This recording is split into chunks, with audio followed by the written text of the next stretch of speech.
I took a deep breath, smoothing my hands over my navy blue skirt suit as I stepped into the bustling state building lobby. Today was the big day, my interview for the senior correspondent position at the governor's office. This opportunity could be a game changer for my career. As a single mom, balancing work and raising my 8-year-old daughter Haley was a constant juggling act, but I was determined to make it work. The assistant at the front desk greeted me with a polite smile. "Miss Carter, the governor's team is ready for you upstairs," I nodded, mustering my most confident expression. "Thank you, I'm ready." As I made my way to the elevators, my phone vibrated in my purse, probably Haley checking in from school. I pulled it out to check the caller ID, and my heart skipped a beat. It was Haley's number, but much too early for her to be out already. "Mom, please come home. I heard everything." Haley's small voice trembled through the speaker, laced with fear. "What do you mean, sweetie? What happened?"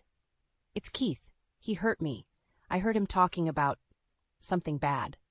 The world around me seemed to freeze as the weight of her words sank in. Keith, my charismatic boyfriend of 6 months, had always been so warm and caring towards Haley, but the terror in her voice was unmistakable. "Haley, I'm on my way right now," I said, my voice shaking. "Stay hidden and don't let Keith see you, okay?" Without a second thought, I bolted out of the building, the governor's interview forgotten. My mind raced as I jumped into my car, scenarios of what could have happened flashing through my mind. How could I have been so blind? Keith had seemed like the perfect guy, kind, successful, even getting along well with my ex-husband Peter for Haley's sake. But now, my little girl's words echoed in my ears, a sickening pit forming in my stomach. I had to get to her, and fast. I burst through the front door of our modest suburban home, my heart pounding. "Haley? Haley, where are you?" A small figure emerged from the hallway closet, tears streaming down her face. Haley ran into my arms, trembling. "Mommy, I was so scared." I held her tight, stroking her hair. "It's okay, baby. I'm here now. What happened?" Haley sniffled, her little hands clutching my blouse. "Keith came home early from work. Spat. He was yelling on the phone about some money problems. Then he started throwing things around the living room." A chill ran down my spine. In all our months together, I had never seen that side of Keith. "I tried to stay quiet in my room," Haley continued. "But then he came in and grabbed my arm really hard." She rolled up her sleeve, revealing angry red marks. White-hot fury coursed through me at the sight of those marks on my baby's delicate skin. How could he lay a hand on her? "Haley, I'm so sorry," I whispered fiercely, holding her close. "This will never happen again, I promise." The front door opened and Keith walked in, his expression changing from confusion to feigned concern when he saw us huddled together. "Jenna? What's going on?" I met his gaze with steel in my eyes. "How dare you put your hands on my daughter?" Keith's face contorted in mock bewilderment. "What are you talking about?" Haley must be making things up again for attention. He knelt down, his voice taking on that sickly, sweet tone he used to manipulate. "Isn't that right, princess? You know I'd never hurt you." Haley shrank back against me, her eyes wide with fear. In that moment, I knew her terror was real, and the man I thought I knew was a monster. "Get out," I snarled at Keith. "Get out of my house and don't ever come near us again." His expression darkened, the mask slipping. "You'll regret this, Jenna. I can make your life hell." Before I could respond, the front door opened again, and Keith's 16-year-old son Ethan walked in, his headphones on and oblivious to the confrontation. "What's going on?" he asked flatly, taking in the scene. Keith straightened, his charming smile returning like a light switch. "Nothing, son. Just a little misunderstanding. Why don't you go on up to your room?" Ethan shrugged and disappeared down the hallway. I watched him go, a sinking feeling in my gut. If Keith could put on such a convincing act for his own child, what else was he capable of hiding? "This isn't over," Keith hissed, grabbing his coat. "You're going to be sorry you crossed me." With that, he stormed out, slamming the door behind him hard enough to rattle the windows. I held Haley close, my mind whirling. What had I gotten us into? And how could I protect my little girl from the storm I sensed was coming? After Keith's explosive confrontation, I knew I needed backup to protect Haley and myself. I texted my ex-husband Peter, knowing he would drop everything for our daughter's safety. Within the hour, he was at my doorstep, his face etched with concern. "Jenna? What's going on? Are you two okay?" I quickly recounted the incident with Keith as Haley clung to my side, her eyes still red from crying. Peter's expression darkened with barely contained fury. "That son of a bitch laid his hands on my little girl?" His fists clenched. "I'll kill him." "Pete, please." I put a hand on his arm, trying to calm him. As much as I understood his anger, violence wouldn't solve anything. We need to handle this carefully for Haley's sake. He took a deep breath, nodding reluctantly. Peter had always been protective of us, even after our divorce 2 years ago. I was grateful he was still in our lives. The next morning, I headed into work with Haley by my side, determined to investigate Keith's background more thoroughly. I pulled my tech-savvy colleague Tony aside. "Tony, I need your help digging into someone's digital footprint," I said in a low voice. "It's sensitive." Tony's eyes widened behind his thick glasses, but he simply nodded. "Say no more. Bring me what you've got, and I'll get to work."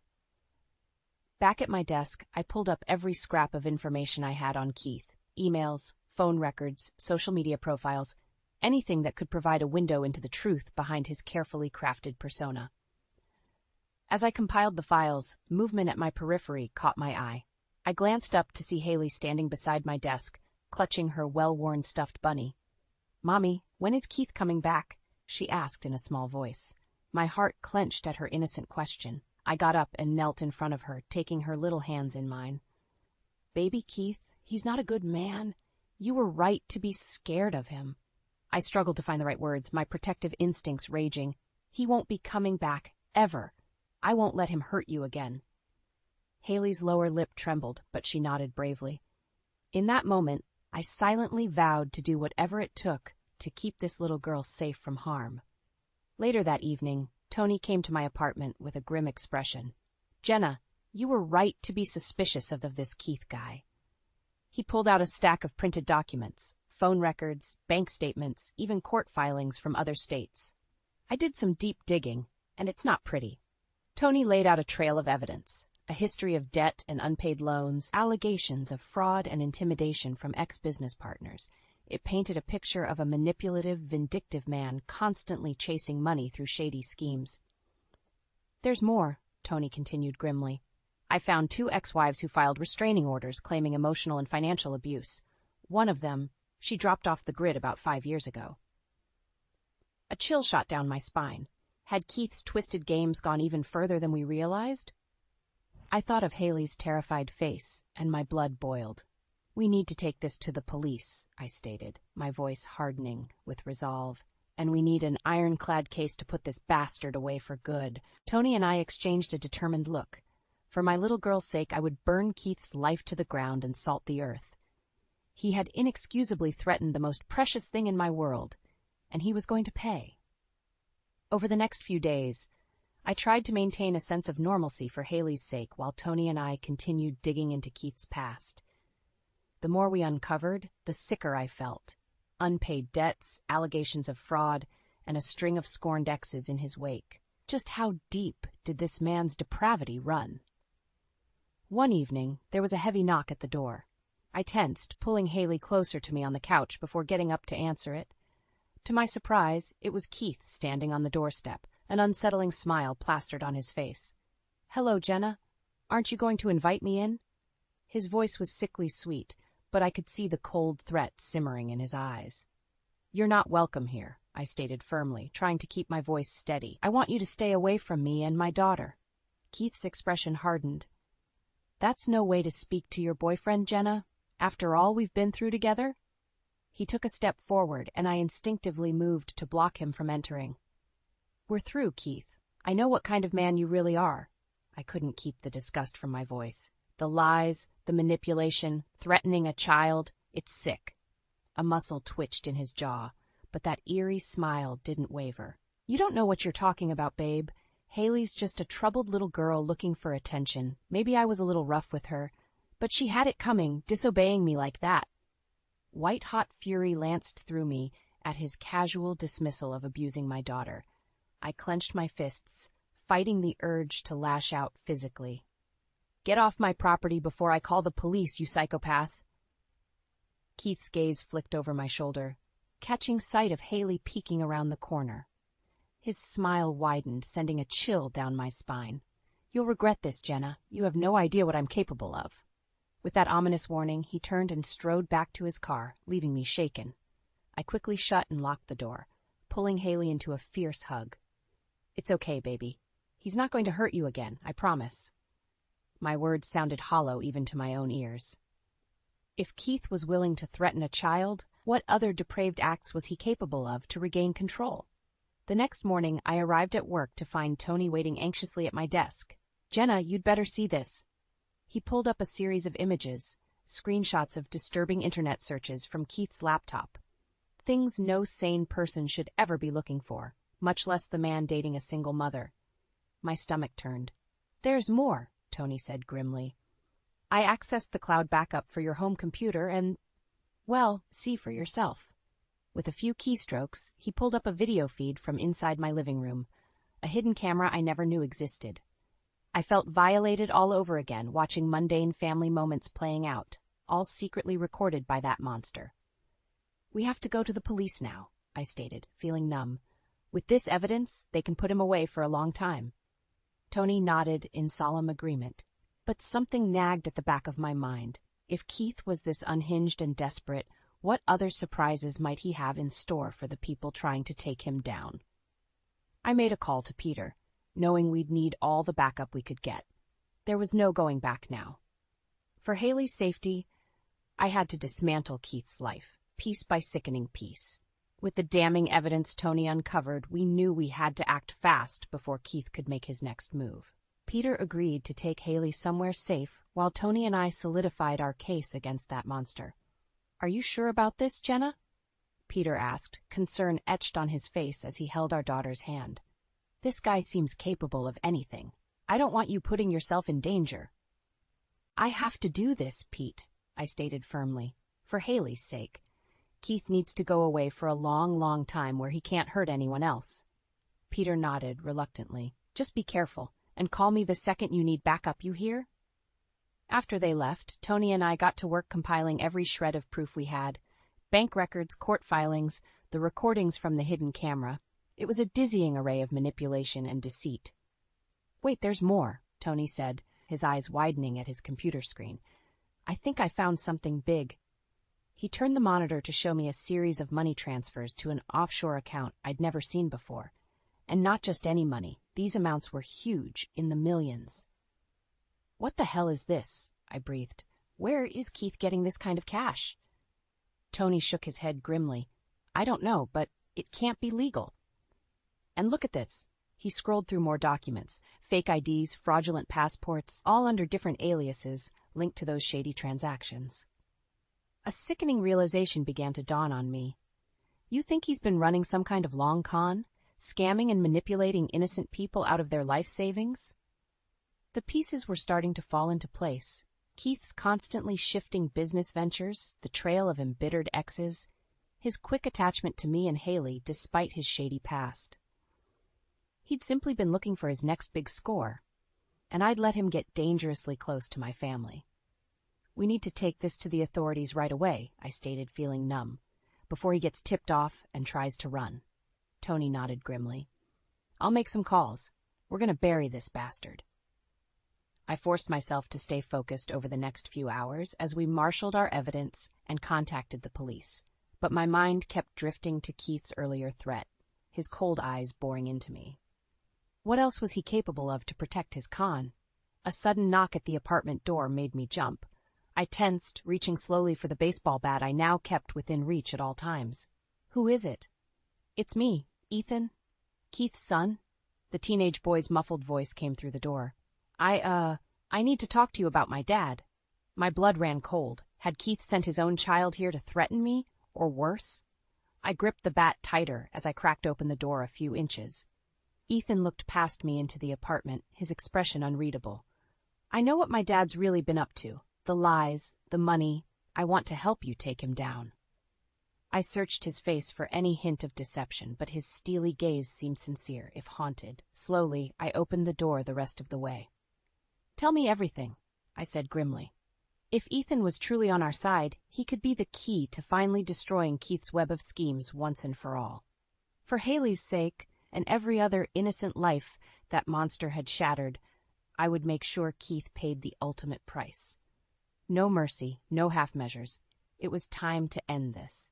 With Ethan's help, the pieces finally fell into place. The kid may have been aloof, but he wasn't blind to his father's twisted games. Turns out Ethan had been collecting evidence against Keith for years, secret recordings, financial documents, you name it.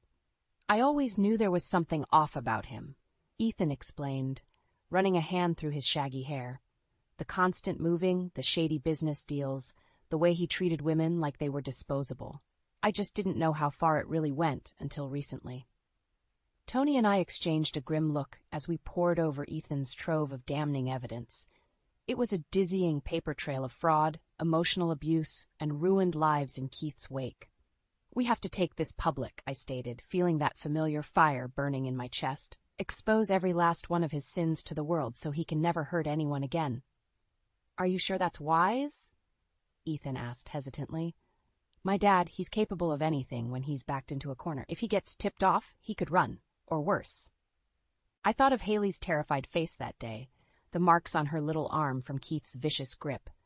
No, I was done playing his twisted game by his rules.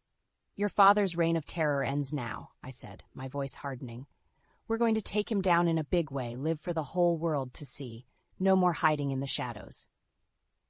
With grim determination, we got to work. First order of business, find out where Keith's next big public appearance would be. The slime ball never missed a chance to preen for the cameras.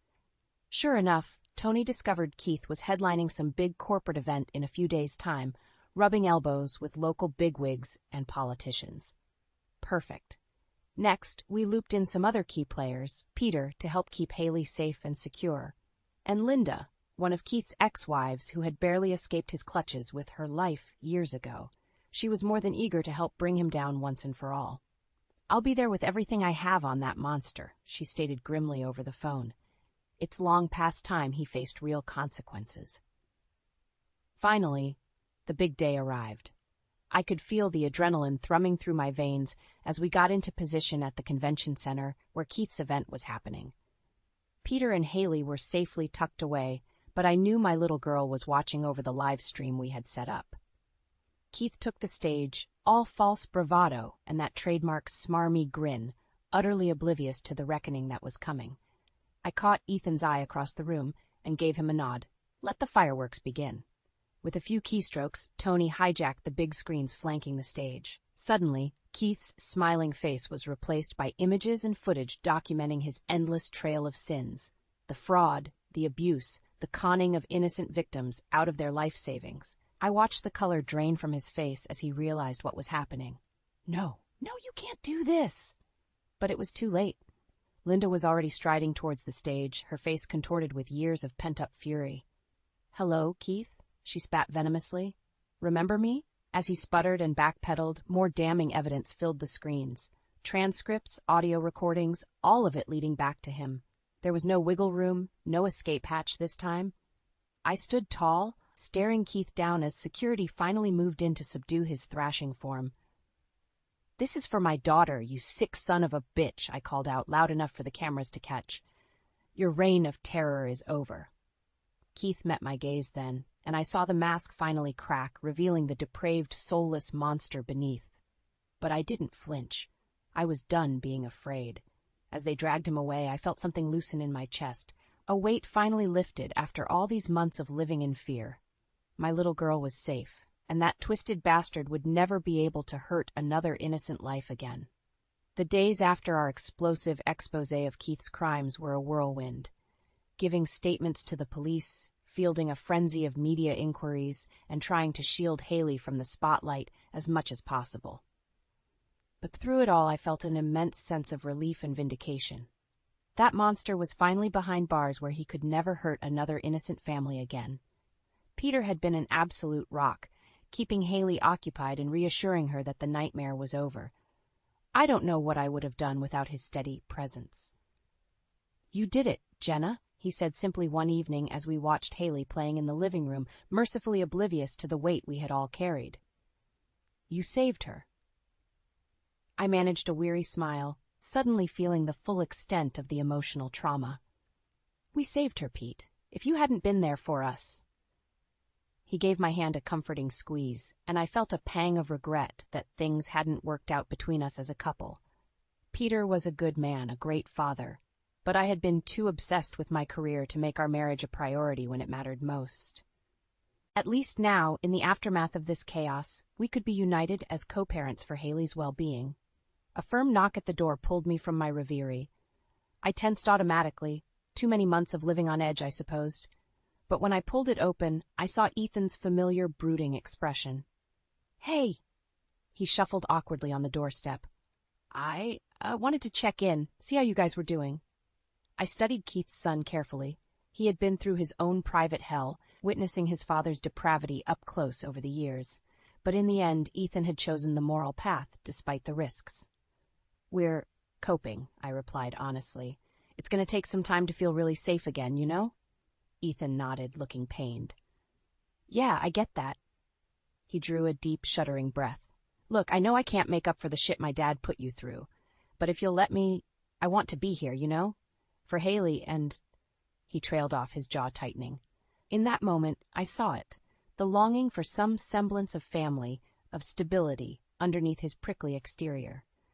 This poor kid had been starved of that his whole life, thanks to his father's toxicity. On impulse, I reached out and pulled Ethan into a fierce hug. He stiffened at first, then melted into the embrace with a quiet sigh. "You're a part of this family now, kiddo," I murmured fiercely. "We'll get through this together." There would still be plenty of hard days ahead, to be sure, wounds to mend, trust to rebuild. But in that moment, I felt a sense of hope and determination well up in my chest. We had taken down the biggest demon of all. Whatever other battles awaited, we would face them head-on, unafraid, our little family of survivors bound by our scars yet standing tall. When I finally released Ethan, I saw the glimmer of tears in his eyes, but he quickly blinked them away with a gruff nod. That was okay. We had all the time in the world now to learn how to heal and find our strength together. "Come on in," I said with a soft smile, gesturing inside. "There's someone who's going to be real happy to see her new big brother." As Haley came bounding over, her face lighting up at the sight of Ethan, I knew we were going to be all right. The nightmare was over. A new chapter was just beginning. In the weeks after Keith's dramatic downfall, life slowly began to return to normal, or at least some semblance of it. The nonstop media frenzy died down, the police wrapped up their investigation, and that sick, twisted chapter was finally closed. Of course, the emotional scars would take much longer to heal. I could see it in Haley's eyes sometimes when she thought I wasn't looking, that flicker of residual fear and uncertainty. My poor baby had her innocence shattered at such a tender age. But she was a resilient little fighter, my girl. With me, Peter, and even Ethan rallying around her, she found her sunshine again, bit by bit. Ethan, I'll admit, I had my doubts about him sticking around at first. The kid had been through his own private trauma thanks to his scumbag father. Who could blame him if he wanted to just cut and run from this ugly chapter? Instead, he stunned me by digging his heels in, determined to build a real relationship with Haley and be the supportive big brother figure she needed.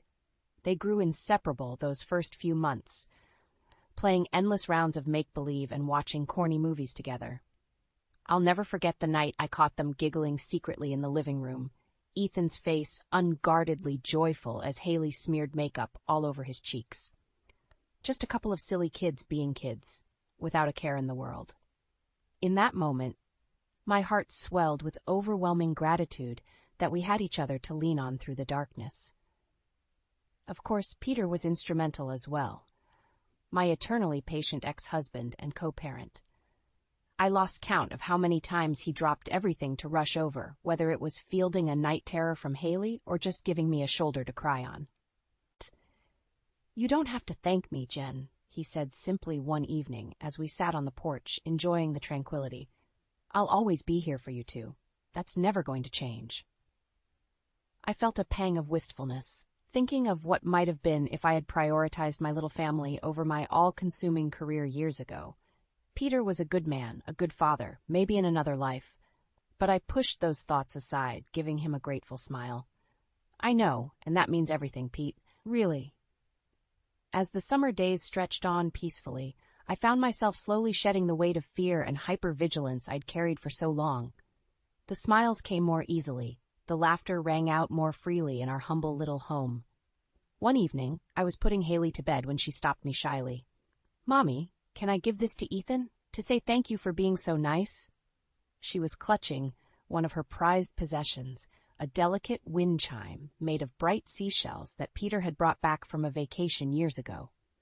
Despite her young age, Haley understood the significance of such a gesture. I felt a lump form in my throat as I stroked her soft hair. "Of course you can, baby. I'm sure he'll love it."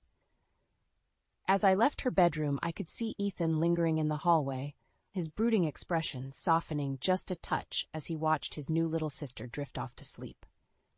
In that moment, I knew we had finally formed our own little family, a bit unconventional, a bit scarred, but bound by cords tougher than blood, loyal, protective, and absolutely unbreakable against any storm. I caught Ethan's eye and smiled, feeling a profound sense of peace wash over me. The nightmare was finally over. All that remained was the warm, brilliant promise of new horizons ahead. As I drifted off to sleep that night, the gentle chiming of Haley's gift to Ethan echoed faintly, like a lullaby ushering in hopeful dreams. Our future was wide open, the possibilities endless, and we would face it together, steadfast survivors all.